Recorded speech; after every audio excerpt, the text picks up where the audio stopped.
for Crybaby, if I write about only things that I experience, then I feel like it's not fun for me. I like making up stories, I don't know. But Soap and Training Wheels is the same boy, you know, and it's basically just like her love story with him, and then she invites him to her birthday party and pity party, and he doesn't show up, and neither does any of her friends, so she just goes crazy and completely just destroys her own party. I wrote that song with Cara DioGuardi and CJ Barron, and that was a really fun session just because I wanted to write a song about no one showing up to my birthday party.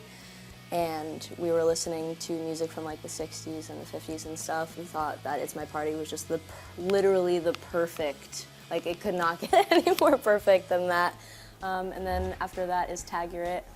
And Taggart is where Crybaby gets kidnapped by the big bad wolf. And Milk and Cookies is the next song, and that is where she poisons him with milk and cookies and kills him and escapes. That kind of is a turning point in the story for her, and that's where she becomes a little bit more insane, obviously, from all the experiences that she's had, but she, I think becomes a little bit more comfortable with who she is and how crazy and emotional she is and the experiences that made her who she is. So in the next song, Pacify Her, she is basically a home wrecker and steals a boy away from just a random girl just because she feels like she has lost all hope in love and just is trying to f with people and hurt people's feelings. After Pacify Her is Mrs. Potato Head. And Mrs. Potato Head was the hardest song to write on the album. I had the idea for it for a while, just the title and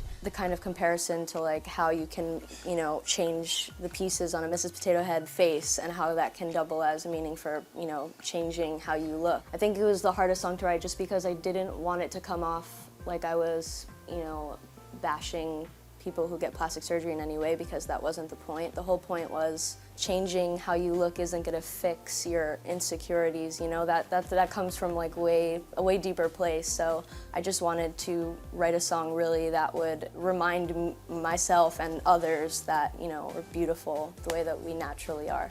And then the last one is Mad Hatter, and Mad Hatter is her just completely becoming comfortable with who she is and what she's about, and her just being a crazy person and basically accepting the fact that all the best people are crazy. And it was very inspired by Alice in Wonderland, that last song, so yeah.